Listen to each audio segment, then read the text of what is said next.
Boa noite, pessoal. Meu nome é Daniel. Eu vou dar continuidade aqui ao que o Gerson já apresentou sobre o LoRa. Eu vou falar um pouco mais sobre as configurações. Duas configurações, na verdade. Primeiramente, sobre um gateway, né? LG01N, e um módulo da eByte E32, ok? Então vamos falar primeiro do gateway. Esse é o gateway que a gente vai configurar, um Dragino. Então, a primeira coisa que você vai fazer vai ser ligar ele na nossa energia e na nossa porta LAN através de um cabo de rede, né, RJ45, você vai conectar ele no seu computador para fazer essa configuração. A configuração que a gente vai fazer nesse exemplo é de uma conexão Wi-Fi. Nós vamos conectar ele via Wi-Fi na sua rede. Conectando o cabo, você vai no seu navegador e vai colocar o seu IP, né? Vai ser um IP padrão 10.130.1.1. E logo que você colocar isso, der um enter lá, você vai já conseguir entrar aqui no acesso no username e password. O username vai ser root mesmo e password você vai colocar o nome do nosso produto, Dragino. Né? Quando você fazer isso, você vai cair aqui já na tela de status do seu sistema. Né? Mas aqui embaixo, onde tem Network, você já vai ter aqui seu MAC address para você pegar. Né? Mas o que a gente vai precisar vai ser entrar aqui em Network, que nós vamos cadastrar a nossa rede wireless, beleza? Então, Network, Wireless, vocês vão chegar nessa tela e vocês vão colocar scan para procurar o seu roteador Wi-Fi. Uma vez que você entrou ali, ele vai aparecer lá, a gente colocou aqui o exemplo do roteador, o roteador exemplo aula de redes. Então você vai colocar Join Network para você entrar com ele. Então uma vez que você entrar aqui, você vai ter que dar para o seu gateway LoRa, você tem que dar para ele, né, a senha, né, do seu Wi-Fi para ele. Então você vai colocar aqui a sua senha e você vai colocar aqui também o nome, pode ser exemplo aula redes e submit. Dado isso, você vai colocar salvar e aplicar. Ele vai demorar uns 30 segundos, mais ou menos, para fazer essa configuração. E aí ele vai entrar. Uma vez que você feito isso, você vai em Service. E aí a gente vai configurar o nosso LoRa. Aqui em Service, você vai ter primeiramente, quando entrar na configuração do seu LoRa, vai aparecer essa configuração de servidor. O servidor é muito interessante, porque o módulo LoRa é muito utilizado para a internet das coisas. Né? Você aplicar um sistema remoto de sensoriamento. Você colocar um sensor longe, a quilômetros de distância, que você recebe essa informação de forma barata, né? Então é muito comum, você tem vários servidores para isso. Esse aqui, inclusive, já tem aqui um exemplo do The Things Network, né? Que é um provedor. E você pode cadastrar o que o seu gateway está recebendo para ele já enviar para esse seu servidor, no qual você consegue manipular muito mais os seus dados com mais facilidade, né? Mas a gente não vai entrar nisso porque não cabe tanto. Eu só vou fazer uma nota que aqui nesse gateway ID ele está em decimal, mas isso aqui você vai precisar mudar essa porta aqui para hexadecimal, tá? Porque é uma exigência da configuração, só fica aí essa dica daqui para a parte de servidor. Mas o que eu quero mais falar com vocês é sobre as configurações Radio Settings, que é um pouco mais interessante, eu acho, que para o nosso curso. Então vamos lá, em Radio Settings, a primeira coisa que você vai ver vai ser essa frequência. Aí você fala, poxa, Daniel, mas que frequência grande é essa? Pois é, meu amigo, é que está em Hertz, tá? Então a gente tem várias frequências do LoRa. O LoRa pode ter de 170 MHz até 2.4 GHz e muitas outras, tá? Você tem uma faixa enorme aí de frequência que você pode utilizar. Então aqui você vai colocar qual é a frequência do seu clientezinho. Por exemplo, no nosso caso ali seria aquele eByte E32, que eu vou falar mais à frente aí para vocês. Depois vocês vão colocar esse spreading factor. O que é isso aqui? Basicamente é a duração do chirp.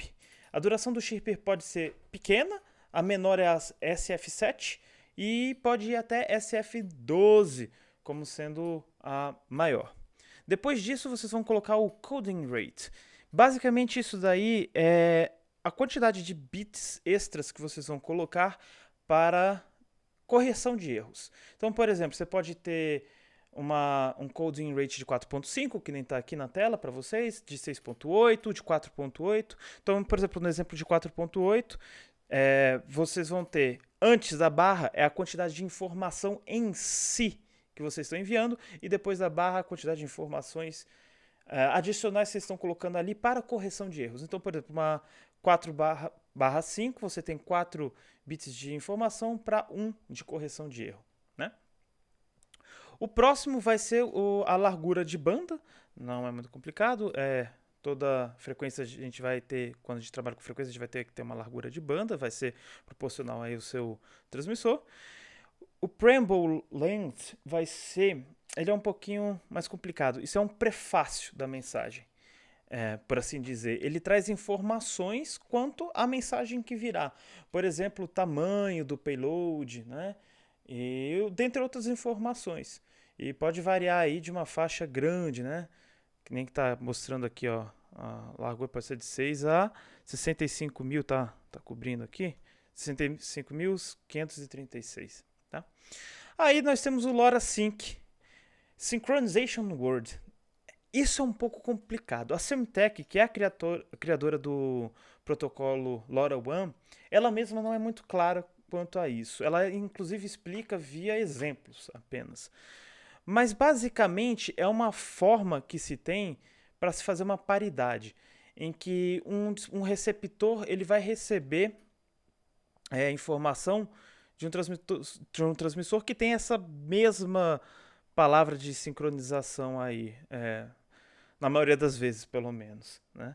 E serve para você evitar de receber pacotes de outros transmissores, tá? Lembrando que nesse caso desse gateway, a gente está configurando ele em single channel, né? Depois você pode colocar uma chave de criptografia, né, para você codificar e evitar de seus dados serem roubados, né? Se você achar interessante, ela é opcional. E aí você vai salvar e aplicar. E aí nós temos ele já funcionando no nosso gateway. Agora a gente precisa do nosso transmissor. Por isso aí eu escolhi esse módulo da eByte, o E32, que é o módulo que eu estou utilizando atualmente no meu TCC, que é esse daí. Esse módulo aqui ele é de 170 MHz, né? Ele tem uma antena dele e ele vai ter 7 portas. 1, 2, 3, 4, 5, 6, 7. No caso, os pinos estão do lado oposto aí da foto. Mas acreditem em mim, são 7 pinos. Ele tem algumas características que ele pode, nesse caso, atingir até 8 km em linha reta. E a potência de transmissão ela pode ser ajustável via software até 1 watt. Por quê? Porque o LoRa ele é muito utilizado na ideia de você poupar energia. Ter um grande alcance de sinal, levar a sua informação bem longe, com baixo consumo de energia, né? E baixo custo também, né? Ele possui uma licença global, no caso as que são dados que eu tirei do datasheet desse LoRa, então ele está falando aqui da 170 MHz, que é a frequência dele, né? E observa só, o LoRa ele ganha muito alcance, mas ele tem uma desvantagem, ele perde em taxa de transferência, em velocidade. Então você vê aí, olha só a transferência dele, 0.3 kbps até 9 kbps. Né?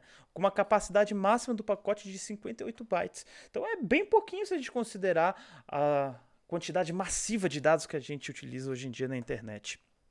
E uma intenção de 3.3 a 5.2 volts. Esse LoRa da eByte é chinês e no próprio datasheet ele fala: pode botar até 5.2 volts, mas se você passar de 5, tu queima o seu LoRa. São coisas incongruentes da China. Mas ele avisa para não passar de 5 volts, tá? Mas para você ter uma eficiência máxima do seu alcance, para você trabalhar de 5 volts. E não colocar menos que 3. Mais à frente eu vou mostrar um outro ponto, que ele fala botando 2.5 volts, mas você vai ter perda de estabilidade do seu LoRa. Então é de 3 a 5, ok? E a interface de configuração de 3.3 que eu vou falar mais à frente. Aquelas 7 pernas são associadas a essas entradas aqui. Basicamente, 6 e 7 vai ser a sua tensão. Olha lá, o 2.3 que eu falei, o 5.2. Na verdade, a gente tem que considerar de 3 a 5. O ground, né? E essas outras pernas são as de configuração. M0 e M1, elas são as configurações dos estados dele. Você pode configurar dessa forma binária, né? E que aí você vai ter o modo normal, o modo de acordar, o modo de economia de energia e o modo sleep. Lembrando, o LoRa, de novo, ele trabalha muito em eficiência de energia, né?